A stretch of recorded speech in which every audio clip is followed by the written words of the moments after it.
Hi hello ನಮಸ್ಕಾರ. Welcome back to S P studio life studio YouTube ಚಾನಲ್ಗೆ ನಿಮಗೆಲ್ಲ ಸ್ವಾಗತ ಸುಸ್ವಾಗತವನ್ನು ಕೊಡ್ತಾ ಬನ್ನಿ ಸ್ನೇಹಿತರೆ ಮಾಡುವ ಹ್ಯಾಪಿ ವಾರ ರವಿವಾರ ಎಲ್ಲರೂ ಸೇರಿ ಮಾಡೋಣ ವಿಶ್ವಕ್ಕೆ ನಮಸ್ಕಾರ ಅಂತ ಹೇಳ್ತಾ ಸ್ನೇಹಿತರೆ, ನಾವು ಯಾವುದೇ ಒಂದು ಕಾರ್ಯಕ್ರಮವನ್ನು ಶುರು ಮಾಡಬೇಕಂದ್ರೆ ಮೊದಲು ಹೆತ್ತ ತಂದೆ ತಾಯಿಗೆ ಮತ್ತು ವಿಶ್ವಕ್ಕೆ ನಮಸ್ಕರಿಸಿ ನಾವು ಪ್ರಾರ್ಥನೆ ಮಾಡಿ ಕಾರ್ಯಕ್ರಮವನ್ನು ಶುರು ಮಾಡೋದ್ರಿಂದ ಆ ಕಾರ್ಯಕ್ರಮ ನಮಗೆ ಪೂರ್ತಿಯಾಗಿ ಫಲವನ್ನು ಕೊಡುತ್ತೆ ಅಂತ ಹೇಳ್ತಾ ಅದರಲ್ಲಿ ನಾವು ಯಶಸ್ವಿಯನ್ನು ಕಾಣಬಹುದು ಅಂತ ಹೇಳ್ತಾ ಬನ್ನಿ ಸ್ನೇಹಿತರೆ, ಈಗ ನಾವು ಕಾರ್ಯಕ್ರಮವನ್ನು ಶುರು ಮಾಡೋಣ. ಇವತ್ತಿನ ಸಂಚಿಕೆಯಲ್ಲಿ ಸ್ನೇಹಿತರೆ ನಾನು ನಿಮಗೆ ಹೇಳ್ಬೇಕಂತಂದ್ರೆ ಬಹಳ ಅಂದ್ರೆ ಬಹಳ ಇನ್ಕ್ರೆಡಿಬಲ್ ಹೆಲ್ತ್ ಸೀಕ್ರೆಟ್ ಅನ್ನು ನಾನು ತಂದಿದ್ದೀನಿ. ಜೊತೆಗೆ ಪ್ರತಿನಿತ್ಯ ಧ್ಯಾನ, ಪ್ರತಿನಿತ್ಯ ಆನಂದ ಮತ್ತು ಸಂತೋಷ. ಸ್ನೇಹಿತರೆ, ಅದಾಗಿ ನಾವು ಪ್ರತಿನಿತ್ಯ ಧ್ಯಾನವನ್ನು 15ರಿಂದ 30 ನಿಮಿಷ ಮಾಡೋದ್ರಿಂದ ನಮಗೇನೆಲ್ಲ ಉಪಯೋಗಗಳು ಸಿಗ್ತಾವಂತ ಹೇಳ್ಬಿಟ್ಟು ಬನ್ನಿ ಮುಂದೆ ಧ್ಯಾನವನ್ನು ಮಾಡ್ತಾ ಮಾಡ್ತಾ ನಾವು ಇದ್ರ ಬಗ್ಗೆ ಎಲ್ಲ ಮಾಹಿತಿಯನ್ನು ತಿಳ್ಕೊಳ್ಳೋಣ ಸ್ನೇಹಿತರೆ. ನೋಡಿ ಸ್ನೇಹಿತರೆ, ಮೊದಲನೇದಾಗಿ ನಾವು ಧ್ಯಾನವನ್ನು ಮಾಡ್ಬೇಕಂತಂದ್ರೆ ಮೊದಲು ನಾವು ನಿರ್ಮಲ ಪ್ರದೇಶವನ್ನು ಒಂದು ಆಯ್ಕೆ ಮಾಡ್ಕೋಬೇಕು ಸ್ನೇಹಿತರೆ. ನಿರ್ಮಲ ಪ್ರದೇಶ ಅಂತಂದ್ರೆ ನಮಗೆ ಆ ಏರಿಯಾದಿಂದ ಅಲ್ಲಿ ನಾವು ಕುಳಿತುಕೊಂಡು ಧ್ಯಾನ ಮಾಡೋದ್ರಿಂದ ನಮಗೆ ಯಾವುದೋ ತೊಂದರೆಗಳು ಮತ್ತು ಅಡಚಣೆಗಳು ಇರಬಾರ್ದು. ಜೊತೆಗೆ ನಮಗೆ ಅಲ್ಲಿ ಶಾಂತವಾಗಿ ಇರಬೇಕು. ಆ ಥರ ಒಂದು ನಿರ್ಮಲ ಪ್ರದೇಶವನ್ನು ಆಯ್ಕೆ ಮಾಡ್ಕೋಬೇಕು.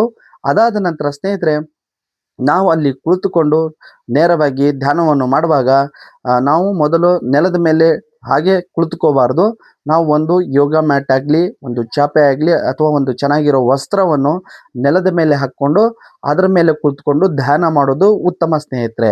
ನೆಲದ ಮೇಲೆ ಡೈರೆಕ್ಟಾಗಿ ನಾವು ಕುಳಿತುಕೊಂಡು ಧ್ಯಾನವನ್ನು ಮಾಡೋದ್ರಿಂದ ನಮಗೆ ಅಲ್ಲಿ ನಕಾರಾತ್ಮಕ ಮತ್ತು ಸಕಾರಾತ್ಮಕ ಶಕ್ತಿಗಳು ಇರ್ತವೆ. ಸೊ ನಮಗೆ ಅಲ್ಲಿ ಸಕಾರಾತ್ಮಕಗಳು ಶಕ್ತಿ ನಮಗೆ ಸಿಗಬೇಕು ಅಂದರೆ ನಾವೇನು ಹೇಳ್ತೀವಿ, ಪಾಸಿಟಿವ್ ಮತ್ತು ನೆಗೆಟಿವ್ ಎನರ್ಜಿಗಳಲ್ಲಿ ಇರ್ತವೆ.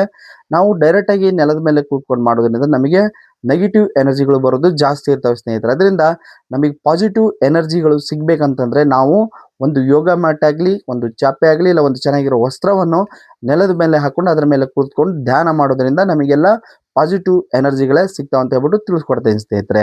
ಮತ್ತು ನಾವು ಧ್ಯಾನವನ್ನು ಮಾಡಬೇಕಂತಂದ್ರೆ ಸ್ನೇಹಿತರೆ, ಮೊದಲನೇದಾಗಿ ನಾವು ದವತಿ ಆಸನ, ಸುಖಾಸನಗಳ ಬಗ್ಗೆ ನಾವು ಅರಿವು ಇರಬೇಕು ಸ್ನೇಹಿತರೆ. ಅಂದರೆ ಅದ್ರ ಬಗ್ಗೆ ನಮಗೆ ಮಾಹಿತಿ ಇರಬೇಕಂದ್ರೆ ನೋಡಿ, ಈಗ ನಾನು ಕುಳಿತುಕೊಂಡಿರೋದು ಸ್ನೇಹಿತರೆ ಇದು ಸುಖಾಸನ ಅಂತ ಹೇಳ್ಬಿಟ್ಟು ಸ್ನೇಹಿತರೆ. ನಾನು ಸುಖಾಸನದಲ್ಲಿ ಕೂತ್ಕೊಂಡಿದ್ದೆ. ಅದೇ ಥರ ದವತಿ ಆಸನಗಳು ಬರ್ತವೆ.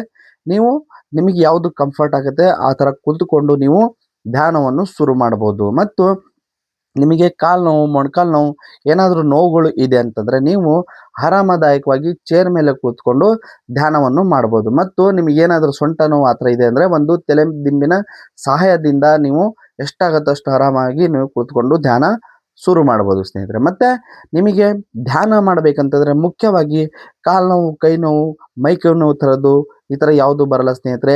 ಮುಖ್ಯವಾಗಿ ನಮಗೆ ಬೇಕಾಗಿರೋದು ಧ್ಯಾನದ ಮೇಲೆ ನಾವು ಎಷ್ಟು ಫೋಕಸನ್ನು ಇಡ್ತೀವಿ ಅಂದರೆ ಅದ್ರ ಧ್ಯಾನದ ಮೇಲೆ ನಾವು ಎಷ್ಟು ಗಮನವನ್ನು ಹರಿಸ್ತೀವಿ ಅಷ್ಟು ನಮಗೆ ಧ್ಯಾನದಿಂದ ಉಪಯೋಗಗಳು ಆಗ್ತವೆ ಸ್ನೇಹಿತರೆ.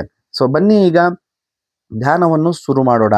ಸೊ ಧ್ಯಾನವನ್ನು ಶುರು ಮಾಡಬೇಕಂತಂದ್ರೆ ಸ್ನೇಹಿತರೆ ನೋಡಿ, ಮೊದಲನೇದಾಗಿ ಆಸನದಲ್ಲಿ ಕುಳಿತುಕೊಂಡು ಮತ್ತು ಸೊಂಟವನ್ನು ನೇರವಾಗಿ ಮಾಡ್ಕೋಬೇಕು ಸ್ನೇಹಿತರೆ.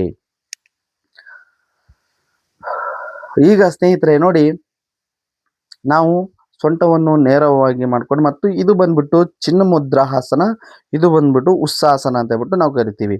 ಇದರಲ್ಲಿ ನಿಮಗೆ ಯಾವುದು ಕಂಫರ್ಟ್ ಆಗುತ್ತೋ ಆ ಥರದಲ್ಲಿ ನೀವು ಆರಾಮದಾಯಕವಾಗಿ ಕುಳಿತುಕೊಳ್ಳಿ ಸ್ನೇಹಿತರೆ. ಮತ್ತು ಸೊಂಟವನ್ನು ನೇರವಾಗಿ ಮಾಡಿಕೊಂಡು ನಾವು ಧ್ಯಾನಕ್ಕಿಂತ ಮೊದಲು ಅದರ ಧ್ಯಾನದ ಫೌಂಡೇಶನ್ ಅಂತ ಕರೆಯಲ್ಪಟ್ಟತಕ್ಕಂಥ ಓಂಕಾರ ಮತ್ತು ಭ್ರಾಮರಿಯನ್ನು ನಾವು ಮಾಡ್ಕೊಂಡು ಬರಬೇಕು ಸ್ನೇಹಿತರೆ. ನೋಡಿ, ಓಂಕಾರವನ್ನು ಮಾಡೋಣ ಬನ್ನಿ. ಮತ್ತು ಓಂಕಾರವನ್ನು ಹೇಗೆ ಮಾಡಬೇಕಂತಂದರೆ ನೋಡಿ ಸ್ನೇಹಿತರೆ, ಮೊದಲು ಸೊಂಟವನ್ನು ನೇರವಾಗಿ ಇಟ್ಕೊಳ್ಳಿ ಮತ್ತು ಕಣ್ಣನ್ನು ಮುಚ್ಕೊಳ್ಳಿ. ಮೊದಲನೇದಾಗಿ ನೀವು ಒಂದು ದೀರ್ಘ ಉಸಿರು, ನಿಧಾನವಾಗಿ ಉಸಿರು ತಗೊಂಡು ಉಸಿರು ಬಿಡತಕ್ಕಂಥದ್ದು ಮಾಡಿ ಸ್ನೇಹಿತರೆ.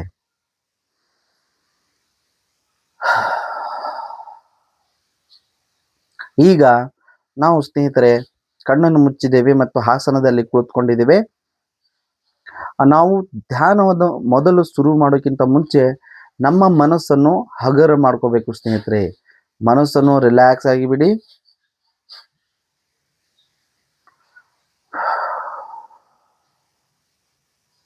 ಮನಸ್ಸನ್ನು ಹಗರವಾಗಿ ಮಾಡಿಕೊಂಡಾದ ನಂತರ ನಿಧಾನವಾಗಿ ನೀವು ಹೊಸದಾಗಿ ಶುರು ಮಾಡೋರಿದ್ದೀರಿ ಅಂದರೆ 10 ಸೆಕೆಂಡ್ ಆಗಲಿ 15 ಸೆಕೆಂಡ್ ನಿಮಗೆ ಎಷ್ಟು ಆಗುತ್ತೋ ಅಷ್ಟು ನಿಧಾನವಾಗಿ ಉಸಿರು ತಗೊಂಡು ಓಂಕಾರವನ್ನು ಮಾಡೋದನ್ನು ಮಾಡಬೇಕು ಸ್ನೇಹಿತರೆ. ಬನ್ನಿ ಈಗ ನೋಡಿ.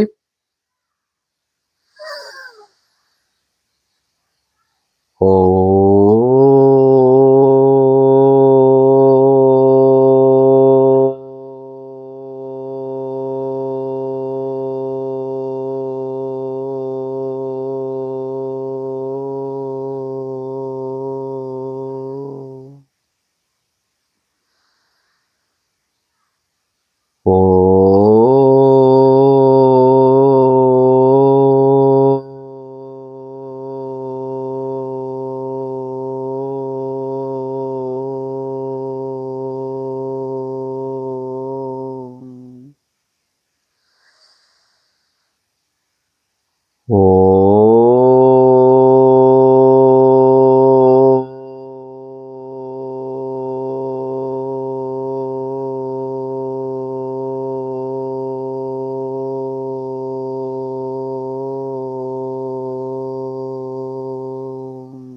ಆದ ನಂತರ ಕೈಯನ್ನು ರಿಲೀಸ್ ಮಾಡಿ ಮತ್ತು ಎರಡು ಕೈಯನ್ನು ಉಜ್ಜಿಕೊಂಡು ಕಣ್ಣಿನ ರೆಪ್ಪೆಯನ್ನು ಒರೆಸಿ ಆರಾಮಾಗಿ ಕಣ್ಣನ್ನು ತೆರೆಯಿರಿ ಸ್ನೇಹಿತರೆ. ಇದು ಸ್ನೇಹಿತರೆ ಓಂಕಾರ.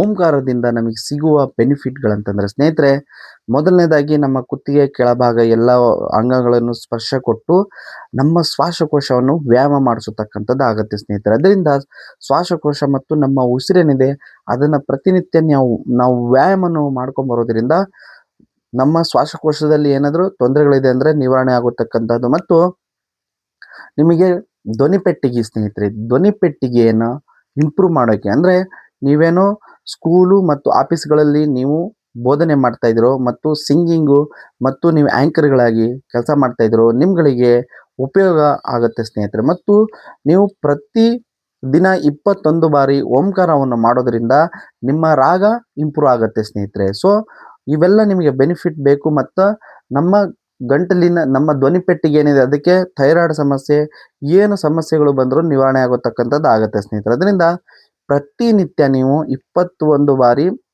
ಓಂಕಾರವನ್ನು ನೀವು ಮಾಡೋದ್ರಿಂದ ಇವೆಲ್ಲ ಬೆನಿಫಿಟ್ಗಳು ನಿಮಗೆ ಸಿಗ್ತವೆ ಸ್ನೇಹಿತರೆ.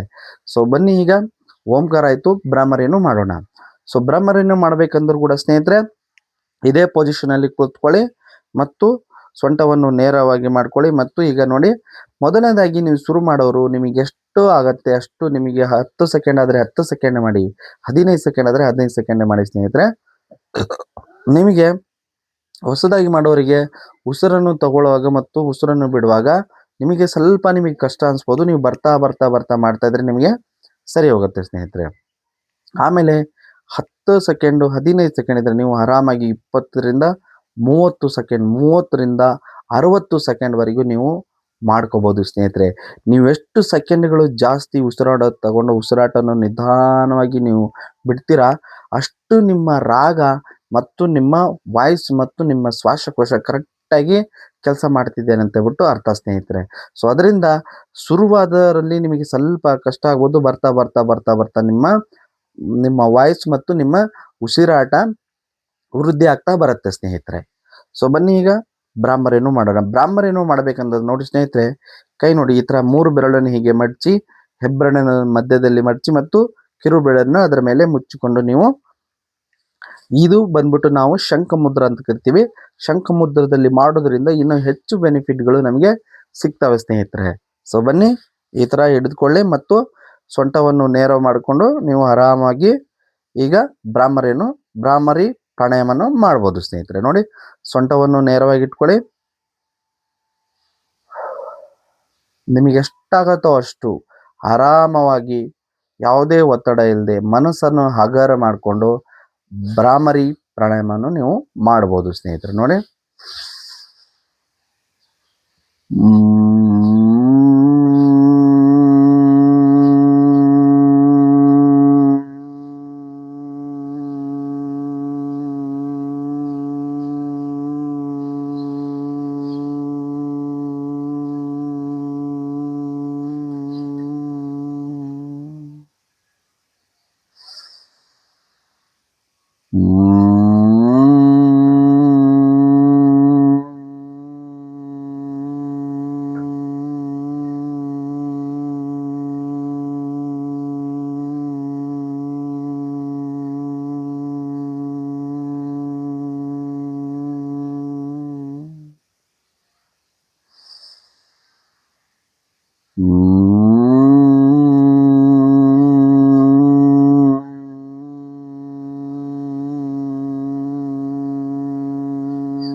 ಆದ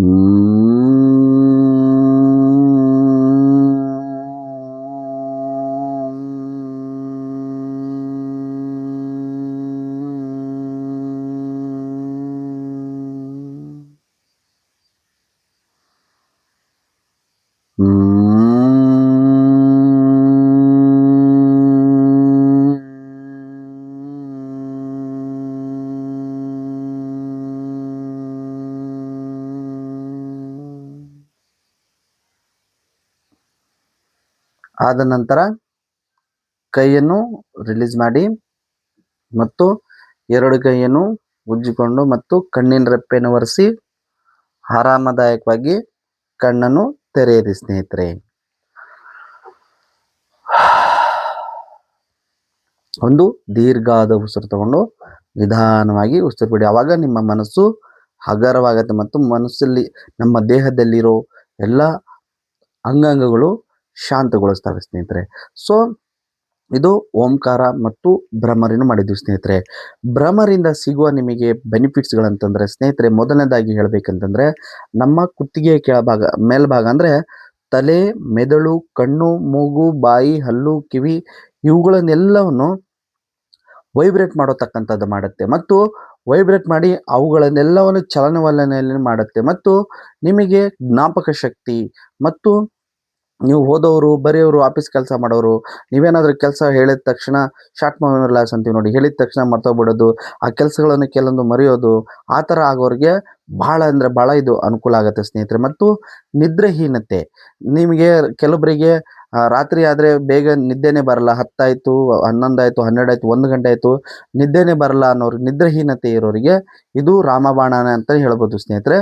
ಮತ್ತು ನಿಮಗೆ ಜ್ಞಾಪಕ ಶಕ್ತಿ ಜೊತೆಗೆ ನಿಮ್ಮ ಮೆದುಳನ್ನು ಚುರುಕು ಮಾಡತಕ್ಕಂಥದ್ದು ಇದು ಮಾಡುತ್ತೆ ಸ್ನೇಹಿತರೆ. ಸೊ ನಿಮ್ಮ ತಲೆಗೆ ಅರ್ಧ ತಲೆನೋವು, ಮೈಗ್ರೇನ್ ಏನಂತೀರ, ಇಂಥವೇನೇ ಇದ್ದರೂ ನಿವಾರಣೆ ಆಗೋತಕ್ಕಂಥದ್ದು ಆಗುತ್ತೆ ಸ್ನೇಹಿತರೆ. ಇದರಿಂದ ಇವೆಲ್ಲ ಬೆನಿಫಿಟ್ಗಳು ನೀವು ತಗೋಬೇಕಂತಂದರೆ ಸ್ನೇಹಿತರೆ ಪ್ರತಿನಿತ್ಯ ಮಾಡಬೇಕು. ಮತ್ತು ಹೊಸದಾಗಿ ಮಾಡೋರು 11 ಬಾರಿ ಮಾಡಿ ಸ್ನೇಹಿತರೆ. 11 ಬಾರಿ ಭ್ರಾಮರಿಯನ್ನು ನೀವು ಮಾಡೋದ್ರಿಂದ, ಭ್ರಾಮರಿ ಪ್ರಾಣಾಯಾಮ ಇದು 11 ಬಾರಿ ನೀವು ಮಾಡೋದ್ರಿಂದ ಇವೆಲ್ಲ ಬೆನಿಫಿಟ್ಗಳು ನಿಮಗೆ ಸಿಗುತ್ತೆ. ಮತ್ತು ನೀವು ಹೊಸದಾಗಿ ಮಾಡೋರು 11 ಬಾರಿ ಮಾಡ್ಕೊಳ್ಳಿ. 11 ಬಾರಿನ 2 ತಿಂಗಳವರೆಗೂ ಮಾಡ್ಬೇಕು ಸ್ನೇಹಿತರೆ. 2 ತಿಂಗಳಾದ ನಂತರ 3ನೇ ತಿಂಗಳದ ನೀವು 21 ಬಾರಿ ಕೂಡ ನೀವು ಆರಾಮದಾಯಕವಾಗಿ ಭ್ರಾಮರಿಯನ್ನು ಮಾಡ್ಬೋದು ಸ್ನೇಹಿತರೆ. ಮತ್ತು ಭ್ರಾಮರಿ ನಮಗೆ ಎಲ್ಲಕ್ಕಿಂತ ಮುಖ್ಯವಾಗಿ ಏನಂತಂದರೆ ಸ್ನೇಹಿತರೆ, ನೀವು ಹೊಸದಾಗಿ ಶುರು ಮಾಡೋರು ಭ್ರಾಮರಿ ಮಾಡುವಾಗ ಇಲ್ಲಿ ನಿಮಗೆ ಸ್ವಲ್ಪ ಕಣ್ಣು ಚಕ್ರ ಬರೋದು, ಮೂಗಿನ ಇಲ್ಲಿ ಏನೋ ಒಂಥರ ಆಗೋದು ಫೀಲಿಂಗ್ ನಿಮಗೆ ಶುರು ಆಗುತ್ತೆ ಸ್ನೇಹಿತರೆ. ಅದರಿಂದ ನೀವು ಯಾವುದೇ ಭಯ ಮತ್ತು ಆತಂಕ ಪಡೋದು ಬೇಕಾಗಿಲ್ಲ. ಯಾಕಂತಂದರೆ ನೀವು ಹೊಸದಾಗಿ ಶುರು ಮಾಡುವಾಗ ನಿಮಗೆ ಇಲ್ಲಿ ಸ್ವಲ್ಪ ಮೊಬ್ಬು ಥರ ಮತ್ತು ಕಣ್ಣು ಚಕ್ರ, ತಲೆ ಚಕ್ರ ಬರೋ ಥರ ಆಗುತ್ತೆ. ನೀವು ಬರ್ತಾ ಬರ್ತಾ ಬರ್ತಾ ಬರ್ತಾ ನಿಮಗೆ ಇದು ಸರಿ ಆಗುತ್ತೆ ಸ್ನೇಹಿತರೆ. ಯಾವಾಗ ನೀವು ಧ್ಯಾನಕ್ಕೆ ಒಪ್ಕೊಳ್ತಿರೋ ಆವಾಗ ನಿಮ್ಮ ಮೆದುಳಲ್ಲಿ ಮತ್ತು ನಿಮ್ಮ ಯೋಚನೆಗಳಲ್ಲಿ ಬದಲಾವಣೆ ಆಗೋದು ಶುರು ಆಗುತ್ತೆ ಸ್ನೇಹಿತರೆ. ಆವಾಗಿಂದ ನಿಮ್ಮ ಜ್ಞಾಪಕ ಶಕ್ತಿ ಮತ್ತು ಶಕ್ತಿಯನ್ನು ವೃದ್ಧಿ ಮಾಡತಕ್ಕಂಥದ್ದು ಎಲ್ಲ ಬೆನಿಫಿಟ್ಗಳು ನೀವು ಪಡೆದುಕೊಳ್ಳಬಹುದು. ಸೊ ಇದು ಸ್ನೇಹಿತರೆ ಭ್ರಮರಿಂದ ನಿಮಗೆ ಸಿಗತಕ್ಕಂಥ ಬೆನಿಫಿಟ್ಗಳು. ಸೊ ಬನ್ನಿ, ಈಗ ಓಂಕಾರ ಮತ್ತು ಭ್ರಮರಿ ಆಯಿತು. ಈಗ ನಾವು ರಿಲ್ಯಾಕ್ಸನ್ನು ಮಾಡಬೇಕು. ಸೊ ರಿಲ್ಯಾಕ್ಸ್ ಅಂತಂದರೆ ಧ್ಯಾನ. ಧ್ಯಾನ ಅಂತಂದರೆ ಏನು ಸ್ನೇಹಿತರೆ? ಧ್ಯಾನ ಅಂದರೆ ನಮ್ಮ ಮನಸ್ಸು ಮತ್ತು ನಮ್ಮ ದೇಹವನ್ನು ಒಂದುಗೂಡಿಸತಕ್ಕಂಥದ್ದು. ನಮ್ಮ ಮನಸ್ಸು ಹೇಳಬೇಕಂತಂದ್ರೆ ಸ್ನೇಹಿತರೆ ಬಹಳ ಅಂದರೆ ಬಹಳ ಚಂಚಲವಾಗಿರುತ್ತೆ. ಆ ಮನಸ್ಸನ್ನು ಪ್ರತಿನಿತ್ಯ ನಮ್ಮ ದೇಹದ ಜೊತೆಗೆ ಒಗ್ಗೂಡಿಸೋದ್ರಿಂದ ಅದು ನೀವು ಒಂದು 15ರಿಂದ 30 ನಿಮಿಷದವರೆಗೆ ಪ್ರತಿನಿತ್ಯ ಧ್ಯಾನ ಮಾಡುವಾಗ ನಿಮ್ಮ ಮನಸ್ಸು ಮತ್ತು ದೇಹ ಒಂದುಗೂಡಿಸುತ್ತದೆ. ನಿಮ್ಮ ಮನಸ್ಸು ಮತ್ತು ದೇಹ ಒಂದುಗೂಡಿಸುವಾಗ ನಿಮಗೆ ಸಿಗುವ ಬೆನಿಫಿಟ್ಗಳು ನಾವು ಮುಂದೆ ಮಾತಾಡೋಣ. ಬನ್ನಿ ಸ್ನೇಹಿತರೆ, ಅದಕ್ಕಿಂತ ಮುಂಚೆ ನಾವೀಗ ಧ್ಯಾನವನ್ನು ಮಾಡ್ಕೊಂಡು ಬರೋಣ. ನೋಡಿ ಸ್ನೇಹಿತರೆ, ಧ್ಯಾನವನ್ನು ಮಾಡಬೇಕಂತಂದರೆ ನೋಡಿ, ಆರಾಮವಾಗಿ ಕುಳಿತುಕೊಳ್ಳಿ ಮತ್ತು ಸೊಂಟವನ್ನು ನೇರವಾಗಿ ಮಾಡ್ಕೊಳ್ಳಿ. ಸೊಂಟವನ್ನು ನೇರವಾಗಿ ಮಾಡಿಕೊಂಡು ಕಣ್ಣನ್ನು ಮುಚ್ಚಿ ಸ್ನೇಹಿತರೆ. ಕಣ್ಣು ನಾವು ಮುಚ್ಚಿದ ತಕ್ಷಣ ಸ್ನೇಹಿತರೆ ನಮಗೆ ಯೋಚನೆ ಬರೋದಕ್ಕೆ ಶುರು ಆಗ್ತವೆ. ಆ ಯೋಚನೆ ಬರೋದಕ್ಕೆ ನಾವೇನು ಡಿಸ್ಟರ್ಬ್ ಮಾಡಬಾರ್ದು ಮತ್ತು ಅವುಗಳಿಗೆ ನಾವು ರಿಪ್ಲೈಯನ್ನು ಕೊಡಬಾರ್ದು ಸ್ನೇಹಿತರೆ. ಸೊ ಅದಕ್ಕೆ ಬರುತ್ತಿರುವ ಯೋಚನೆಗಳಿಗೆ ನಾವು ಉತ್ತರವನ್ನು ನೀಡಬಾರದು. ಸೊ ಆರಾಮದಾಯಕವಾಗಿ ಕುಳಿತುಕೊಳ್ಳಿ ಮತ್ತು ಕಣ್ಣನ್ನು ಮುಚ್ಚಿ. ಮೊದಲನೇದಾಗಿ ನಾವೇನು ಮಾಡಬೇಕಂತಂದರೆ ಸ್ನೇಹಿತರೆ, ನಮ್ಮ ಮನಸ್ಸಿಗೆ ಹೇಳಬೇಕು, ನಾನು ಧ್ಯಾನವನ್ನು ಮಾಡ್ತಾ ಇದ್ದೇನೆ, ಧ್ಯಾನದಿಂದ ನನಗೆ ಏಕಾಗ್ರತೆ, ಆತ್ಮಸ್ಥೈರ್ಯ, ಆತ್ಮವಿಶ್ವಾಸವನ್ನು ನಾನು ಪಡೆಯುತ್ತೇನೆ ಅಂತ ನಮ್ಮ ಮನಸ್ಸಿಗೆ ಹೇಳಬೇಕು ಸ್ನೇಹಿತರೆ. ಅದಾದ ನಂತರ ನೀವು ಅಂದರೆ ನಮ್ಮ ದೇಹದಲ್ಲಿ ಇರೋ ಎಲ್ಲ ಭಾಗಗಳನ್ನು ಒಮ್ಮೆ ನಾವು ಗುರುತಿಸ್ಕೊಂಡು ಬರ್ಬೇಕಂದ್ರೆ ಅಡಿಯಿಂದ ಮುಡಿವರೆಗೂ ನಮ್ಮ ತಲೆ ಕೂದಲಿಂದ ಮತ್ತು ಪಾದದವರೆಗೂ ಎಲ್ಲ ಭಾಗವನ್ನು ನಿಧಾನವಾಗಿ ಗುರುತಿಸ್ಕೊಂಡು ಬರೋಣ ಬನ್ನಿ ಸ್ನೇಹಿತರೆ. ನೋಡಿ ಸ್ನೇಹಿತರೆ, ಮೊದಲನೇದಾಗಿ ನಮ್ಮ ತಲೆ ಕೂದಲು ಹೇಗಿದೆ ಅವನ್ನೆಲ್ಲವನ್ನು ನಾವು ಗಮನಿಸಬೇಕು. ಅದನ್ನು ನಾವು ಗುರುತಿಸ್ಕೊಂಡು ಬರಬೇಕು. ಈಗ ತಲೆ ಕೂದಲು, ಹಣೆ, ಮೂಗು, ಬಾಯಿ, ಹಲ್ಲು, ನಾಲಿಗೆ, ಕುತ್ತಿಗೆ, ಕಣ್ಣು ರೆಪ್ಪೆಗಳು, ಭುಜ, ಅಂಗೈ, ಕೈ ಬೆರಳುಗಳು, ಎದೆ ಭಾಗ, ಹೊಟ್ಟೆ ಭಾಗ, ಸೊಂಟ, ತೊಡೆ ಭಾಗ, ಮೊಣಕಾಲು, ಕಾಲು ಬೆರಳುಗಳು, ಪಾದ. ಈ ಥರ ನಿಧಾನವಾಗಿ ನಾವು ಒಂದೊಂದಾಗಿ ನಮ್ಮ ದೇಹದಲ್ಲಿರೋ ಎಲ್ಲ ಭಾಗಗಳನ್ನು ಗುರುತಿಸ್ಕೊಂಡು ಬರಬೇಕು ಸ್ನೇಹಿತರೆ.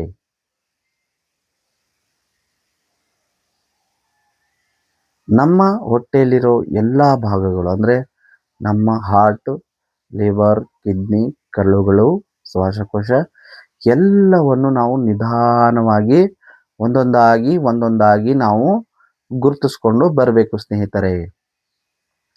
ಪ್ರತಿನಿತ್ಯ ಧ್ಯಾನದ ಜೊತೆ ನಾವು ಒಮ್ಮೆ ನಮ್ಮ ದೇಹದಲ್ಲಿರುವ ಅಂಗಾಂಗವನ್ನು ಗುರುತಿಸುವುದರಿಂದ ಅವುಗಳ ಚಲನವಲನೆ ಮತ್ತು ಆರೋಗ್ಯದ ಏನಾದರೂ ಸಮಸ್ಯೆಗಳು ಇದೆ ಅಂದ್ರೆ ನಾವು ಅದನ್ನು ಕಂಡುಹಿಡಿಬಹುದು ಸ್ನೇಹಿತರೆ. ಅದರಿಂದ ನಾವು ಬೇಗನೆ ಪ್ರಿಕಾಷನನ್ನು ನಾವು ತೆಗೆದುಕೊಳ್ಳಬಹುದು ಡಾಕ್ಟರ್ಗಳ ಸಲಹೆಯ ಮೇರೆಗೆ. ಅದರಿಂದ ಪ್ರತಿನಿತ್ಯ ನಾವು ಧ್ಯಾನವನ್ನು ಆರಾಮವಾಗಿ ನಾವು ಮಾಡಬೇಕು ಸ್ನೇಹಿತರೆ. ಈಗ ನೋಡಿ ಸ್ನೇಹಿತರೆ, ನಮ್ಮ ದೇಹದಲ್ಲಿರೋ ಎಲ್ಲ ಭಾಗಗಳನ್ನು ನಿಧಾನವಾಗಿ ನಾವು ಒಂದೊಂದಾಗಿ ಗುರುತಿಸ್ಕೊಂಡು ಬರಬೇಕು. ಅದಾದ ನಂತರ ಸ್ನೇಹಿತರೆ ನೋಡಿ, ನಮ್ಮ ಸೊಂಟ ಕೆಳಗೆ ಬಗ್ಗಿರುತ್ತೆ. ಸೊಂಟವನ್ನು ನೇರವಾಗಿ ಮಾಡ್ಕೊಳ್ಳಿ. ಈಗ ನಮ್ಮ ಮೂಗಿನ ಉಸಿರಾಟದ ಮೇಲೆ ಗಮನವನ್ನು ಹರಿಸಿ ಸ್ನೇಹಿತರೆ. ನೀವು ನಿಧಾನವಾಗಿ ದೇಹದಲ್ಲಿರೋ ಎಲ್ಲ ಭಾಗಗಳನ್ನು ನಿಧಾನವಾಗಿ ಗುರುತಿಸಾದ ನಂತರ ಸೊಂಟವನ್ನು ನೇರವಾಗಿ ಮಾಡಿಕೊಂಡು ಮತ್ತು ನಮ್ಮ ಮೂಗಿನ ಉಸಿರಾಟದ ಮೇಲೆ ಗಮನವನ್ನು ಹರಿಸಬೇಕು ಸ್ನೇಹಿತರೆ. ನೋಡಿ ಸ್ನೇಹಿತರೆ, ನಮ್ಮ ಮೂಗು ಈಗ ನಿಧಾನವಾಗಿ ಉಸಿರಾಡ್ತಾ ಇದೆ. ಸೊ ಅದರ ಮೇಲೆ ಗಮನವನ್ನು ಹರಿಸಬೇಕು.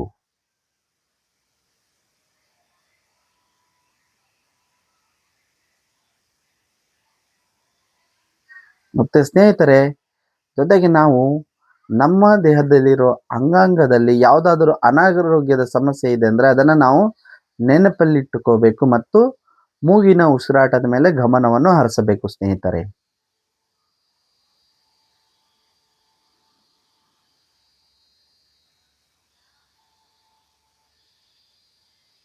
ಇದನ್ನು ನಾವು ಪ್ರತಿನಿತ್ಯ ಮಾಡ್ತಾ ಬರುವಾಗ ಅವುಗಳ ಚಲನವಲನೆ ಮತ್ತು ಅನಾರೋಗ್ಯದ ಸಮಸ್ಯೆ ಇರೋದ್ರಿಂದ ನಾವು ಬೇಗನೆ ಗಮನ ಹರಿಸಿ ಅದರ ಪ್ರಿಕಾಷನ್ ನಾವು ತೆಗೆದುಕೊಳ್ಳಬಹುದು.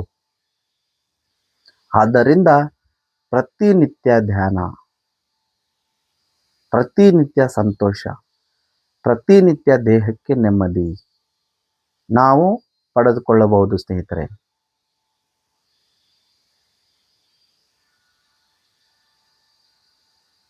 ಸ್ನೇಹಿತರೆ, ನೀವು 15 ನಿಮಿಷ ಮಾಡ್ತಾ ಇದ್ದೀರೋ 30 ನಿಮಿಷ ಮಾಡ್ತಾ ಇದ್ದೀರೋ, ಸಮಯ ಆದ ನಂತರ ಕೈಯನ್ನು ರಿಲೀಸ್ ಮಾಡಿ 2 ಕೈಯನ್ನು ಉಜ್ಜಿಕೊಂಡು ಮತ್ತು ಕಣ್ಣಿನ ರೆಪ್ಪೆಯನ್ನು ಒರೆಸಿ ಆರಾಮದಾಯಕವಾಗಿ ಕಣ್ಣನ್ನು ತೆರೆಯಿರಿ ಸ್ನೇಹಿತರೆ. ಈಗ ಒಂದು ದೀರ್ಘ ಉಸಿರು ತಗೊಂಡು ಉಸಿರು ಬಿಡತಕ್ಕಂಥದ್ದು ಮಾಡಬೇಕು. ನೋಡಿ ಸ್ನೇಹಿತರೆ, ಮನಸ್ಸಿಗೆ ಎಷ್ಟು ಸಂತೋಷ ಮತ್ತು ಎಷ್ಟು ಖುಷಿ ಅನ್ಸುತ್ತೆ ಅಂತಂದ್ರೆ ನಮ್ಮ ಇನ್ನರ್ ಫೀಲಿಂಗ್ ಭಾಳ ಅಂದ್ರೆ ಭಾಳ ಅದನ್ನು ನಾವು ಕಾನ್ಫಿಡೆನ್ಸನ್ನು ಇಡಬಹುದು. ಸೊ ನಮಗೆ ಆತ್ಮಸ್ಥೈರ್ಯ, ಆತ್ಮವಿಶ್ವಾಸವನ್ನು ನಾವು ಪಡೆದುಕೊಳ್ಳಬೇಕು ಮತ್ತು ಏಕಾಗ್ರತೆಯನ್ನು ನಾವು ಪಡೆದುಕೋಬೇಕಂತಂದರೆ ಪ್ರತಿನಿತ್ಯ 15ರಿಂದ 30 ನಿಮಿಷ ನೀವು ಆರಾಮಾಗಿ ಮನೆಯಲ್ಲಿ ಕೂತ್ಕೊಂಡು ನೀವು ಧ್ಯಾನವನ್ನು ಮಾಡಬಹುದು ಸ್ನೇಹಿತರೆ. ಸ್ನೇಹಿತರೆ, ಧ್ಯಾನ ಅಂತಂದರೆ ಇದು ಬಹಳ ಅಂದರೆ ಬಹಳ ಗುಟ್ಟಾಗಿ ಇರತಕ್ಕಂಥದ್ದು. ಸೊ ಇವತ್ತಿನ ದಿನಗಳಲ್ಲಿ ಏನಾಗ್ತಿದೆ, ನಮ್ಮ ಜವಾಬ್ದಾರಿ ನಾವೇನು ಜವಾಬ್ದಾರಿ ಅಂದ್ಕೊಂಡು ನಮ್ಮ ತಂದೆ ತಾಯಿಯವ್ರದ್ದು ಇರ್ಬೋದು, ಅಕ್ಕ ತಂಗಿರು, ಅಣ್ಣ ತಮ್ಮಂದಿರು, ಅವುಗಳ ಎಲ್ಲ ನಾವು ಜವಾಬ್ದಾರಿ ತಗೊಂಡು ಮತ್ತು ನಮ್ಮ ಮನೆ ಸಂಸಾರಗಳಂತ ಅಂದ್ಕೊಂಡು ನಾವೇನು ಮಾಡ್ತಾ ಇದ್ದೀವಿ, ಒತ್ತಡವನ್ನು ಜಾಸ್ತಿ ಹೀರ್ಕೊಂಡು ನಮ್ಮ ಮನಸ್ಸಿನ ಮೇಲೆ ಮತ್ತು ನಾವು ಕೆಲಸಗಳ ಮಾಡೋದ್ರ ಮೇಲೆ ಒತ್ತಡವನ್ನು ಇರಿಸ್ತಾ ಇದ್ದೀವಿ. ಅದರಿಂದ ಏನಾಗತ್ತೆ, ನಮ್ಮ ದೇಹದಲ್ಲಿರೋ ಅಂಗಾಂಗಗಳಿಗೆ ಅನಾರೋಗ್ಯ ಸಮಸ್ಯೆಗಳು ಶುರು ಆಗ್ತವೆ ಸ್ನೇಹಿತರೆ. ಜೊತೆಗೆ ನಮ್ಮ ದೇಹದಲ್ಲಿರೋ ಅಂಗಾಂಗಗಳು ಎಲ್ಲ ಆರೋಗ್ಯವಾಗಿದ್ದರೂ ಕೆಲವೊಬ್ಬರಿಗೆ ಏನಾಗುತ್ತೆ, ಒತ್ತಡದಿಂದ ಖಿನ್ನತೆಗೆ ಮತ್ತು ಯೋಚನೆಗಳಿಗೆ ಒಳಗಾಗಿಬಿಟ್ಟು ಅನಾರೋಗ್ಯ ಸಮಸ್ಯೆಗಳನ್ನು ನಾವು ಭಾಳ ಇವತ್ತಿನ ದಿನಗಳಲ್ಲಿ ನೋಡ್ತಾ ಇದ್ದೀವಿ ಸ್ನೇಹಿತರೆ. ಸೊ ಅದರಿಂದ ನಿಮ್ಮ ಕೆಲಸದ ಜೊತೆ, ನಿಮ್ಮ ಜವಾಬ್ದಾರಿಯ ಜೊತೆ ನಿಮ್ಮ ಆರೋಗ್ಯವನ್ನು ಮೊದಲು ಚೆನ್ನಾಗಿ ಅದನ್ನು ಗಮನಿಸಬೇಕು.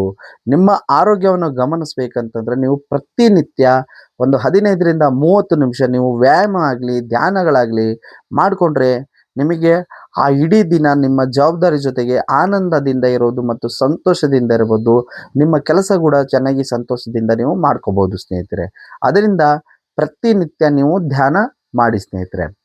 ಸೊ ಇದು ಆಗಿತ್ತು ಸ್ನೇಹಿತರೆ ಇವತ್ತಿನ ಸಂಚಿಕೆಯಲ್ಲಿ. ಸೊ ಬನ್ನಿ ಸ್ನೇಹಿತರೆ, ಪ್ರತಿನಿತ್ಯ ಒಂದು ವಿಡಿಯೋ ಜೊತೆಗೆ ಒಂದು ಇನ್ಕ್ರೆಡಿಬಲ್ ಹೆಲ್ತ್ ಸೀಕ್ರೆಟನ್ನು ನಾನು ನಿಮಗೆ ತಿಳಿಸ್ತಾ ಇರ್ತೀನಿ. ಅಂತಂದರೆ ನಾವು ಪ್ರತಿನಿತ್ಯ ಬಳಸೋ ಆಹಾರವನ್ನು ನಾವೇನು ಸೇವನೆ ಮಾಡ್ತಾ ಇದ್ದೀವಿ ಅದನ್ನು ಬೆಳಿಗ್ಗೆ ಆದರೆ ನಾವು ಏನು ಸೇವನೆ ಮಾಡಬೇಕು ಮತ್ತು ಮಧ್ಯಾಹ್ನ ಏನು ಸೇವನೆ, ಸಾಯಂಕಾಲ ಏನು ಸೇವನೆ ಮತ್ತು ಯಾವ ಪದ್ಧತಿಯಲ್ಲಿ ನಾವು ಹಣ್ಣು ತರಕಾರಿಗಳು, ಸೊಪ್ಪುಗಳು ಮತ್ತು ದವಸ ಧಾನ್ಯಗಳನ್ನು ನಾವು ತಗೋಬೇಕು. ಮತ್ತು ಯಾವುದನ್ನು ನಾವು ಮಿಕ್ಸ್ ಆಗಿ ತಗೊಂಡ್ರೆ ನಮ್ಮ ಆರೋಗ್ಯದ ಮೇಲೆ ಎಫೆಕ್ಟ್ ಆಗುತ್ತೆ ಅನ್ನೋದನ್ನು ನಾನು ನಿಮಗೆ ತಿಳಿಸ್ಕೊಡ್ತಾ ಇದ್ದೀನಿ. ಅಂದರೆ ನಮ್ಮೆಲ್ಲರಿಗೆ ಸಾಮಾನ್ಯ ಅರಿವು ಅನ್ನೋದು ಬಹಳ ಮುಖ್ಯ.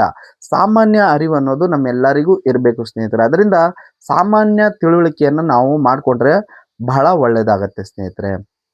ಸೊ ಅದರಿಂದ ನಮ್ಮ ಧ್ಯಾನದ ಜೊತೆ ಇನ್ಕ್ರೆಡಿಬಲ್ ಹೆಲ್ತ್ ಸೀಕ್ರೆಟನ್ನು ಪ್ರತಿನಿತ್ಯ ನೀವು ತಿಳ್ಕೊಳ್ಬೋದು. ಮತ್ತು ಯಾರು ಹೊಸದಾಗಿ ಈ ವಿಡಿಯೋವನ್ನು ನೋಡ್ತಾ ಇದ್ದೀರಾ, ದಯವಿಟ್ಟು SP Suryam life studio YouTube channel ಫ್ಯಾಮಿಲಿಗೆ ಮೆಂಬರ್ ಆಗಿ ಮತ್ತು ಆರೋಗ್ಯಗಿರಿ ಅಂತ ಹೇಳ್ಬಿಟ್ಟು ತಿಳಿಸ್ಕೊಡ್ತಾ ಇದ್ದೀನಿ ಸ್ನೇಹಿತರೆ. ಬನ್ನಿ ಸ್ನೇಹಿತರೆ, ನಾನು ಇವತ್ತು ತಂದಿರತಕ್ಕಂಥದ್ದು ಏನಪ್ಪ ಅಂತಂದರೆ, ಇದು ನೀವು ಕೆಲವೊಬ್ಬರು ಭಾಳ ಅಂದರೆ ಭಾಳ ಪ್ರತಿನಿತ್ಯ ಇದನ್ನು ಬಳಸ್ತಾ ಇರ್ತೀರ, ಸೇವನೆಯನ್ನು ಮಾಡ್ತಾ ಇರ್ತೀರ. ಸೊ ಇದು ನೋಡಿ ಜೋಳ ಸ್ನೇಹಿತರೆ. ಇದು ಬಿಳಿ ಜೋಳ, ಮೆಕ್ಕೆಜೋಳ ಅಲ್ಲ, ಬಿಳಿ ಜೋಳ ಸ್ನೇಹಿತರೆ ಇದು. ಸೊ ಇದು ನೋಡ್ಕೊಳ್ಳಿ, ಬಿಳಿ ಜೋಳ ಸ್ನೇಹಿತರೆ. ಬಿಳಿ ಜೋಳ ಅಂದರೆ ಇದರಿಂದ ನಾವು ಖಾದ್ಯವಾಗಿ ಏನೇನೆಲ್ಲ ಬಳಕೆ ಮಾಡಬಹುದು ಮತ್ತು ಮಾಡ್ತಾ ಇದ್ದೀವಿ, ಮಾಡೋ ವಾಡಿಕೆ ಇದೆ ಅಂತಂದರೆ, ನಾವು ಇದರಿಂದ ಕೆಲವೊಂದು ಭಾಗಗಳಲ್ಲಿ ಜೋಳದ ರೊಟ್ಟಿ ಮಾಡ್ತಾರೆ ಮತ್ತು ಜೋಳದ ಹಿಟ್ಟು ಮಾಡ್ತಾರೆ ಮತ್ತು ಜೋಳದ ಗಂಜಿ ಮಾಡ್ತಾರೆ. ಈ ಥರ ಖಾದ್ಯಗಳ ರೂಪದಲ್ಲಿ ನಾವು ಆಹಾರವಾಗಿ ಸೇವನೆಯನ್ನು ಮಾಡ್ಕೊಂಡು ಬರ್ತಾ ಇದ್ದೀವಿ ಸ್ನೇಹಿತರೆ. ಮತ್ತು ಇದರಲ್ಲಿ ಸಿಗೋತಕ್ಕಂಥ ವಿಟಮಿನ್ಸ್ ನಿಮಗೆ ಮುಖ್ಯವಾಗಿ ತಿಳ್ಕೊಬೇಕಂತಂದರೆ ಸ್ನೇಹಿತರೆ, ನಿಮಗೆ B1, B3, B5, B6 ಮತ್ತು B9 ವಿಟಮಿನ್ಗಳು ಇದರಲ್ಲಿ ಸಿಗೋತಕ್ಕಂಥದ್ದು ಇದೆ ಸ್ನೇಹಿತರೆ. ಮತ್ತು ಮೊದಲನೇದಾಗಿ ನಾನು ಇದರ ಬಗ್ಗೆ ವಿಟಮಿನ್ಸ್ಗಳು ನಾವು ತಿಳ್ಕೊಂಡು, ಮತ್ತು ಇದರಲ್ಲಿ ಫೈಬರ್, ಮ್ಯಾಗ್ನೀಷಿಯಂ, ಕ್ಯಾಲ್ಸಿಯಂ, ರಂಜಕ, ಪೊಟ್ಯಾಷಿಯಂ ಅಂತ ಗುಣಗಳು ಹೊಂದಿದ್ದು ಬಿಳಿ ಜೋಳ ಮತ್ತು ಇವುಗಳೆಲ್ಲ ಪೋಷಕಾಂಶ ನಮಗೆ ಸಿಗೋತಕ್ಕಂಥದ್ದು ಆಗತ್ತೆ ಸ್ನೇಹಿತರೆ. ಜೊತೆಗೆ ನಾವು ಇದನ್ನು ಆಹಾರವಾಗಿ ಸೇವನೆ ಮುಖ್ಯವಾಗಿ ಕೆಲವೊಬ್ಬರು ಏನು ಮಾಡ್ತಾರಂತಂದ್ರೆ ಸ್ನೇಹಿತರೆ, ಇದನ್ನು ಪ್ರತಿನಿತ್ಯ ಜೋಳದ ರೊಟ್ಟಿ ಆಗಲಿ, ನಾವೇನು ಖಾದ್ಯಗಳು ಮಾಡ್ತೀವಿ ಅದನ್ನು ಸೇವನೆ ಮಾಡೋದರಿಂದ ನಮಗೆ ಮುಖ್ಯವಾಗಿ ಹೇಳಬೇಕಂತಂದರೆ ನಮಗೆ ನಾವು ಈ ಜೋಳದ ರೊಟ್ಟಿನ ಒಂದು ಸಮಯದಲ್ಲಿ ನಾವು ಜೋಳದ ರೊಟ್ಟಿ ಆಗಲಿ, ಮುದ್ದೆ ಆಗಲಿ ಇದನ್ನು ನಾವು ಸೇವನೆ ಮಾಡುವಾಗ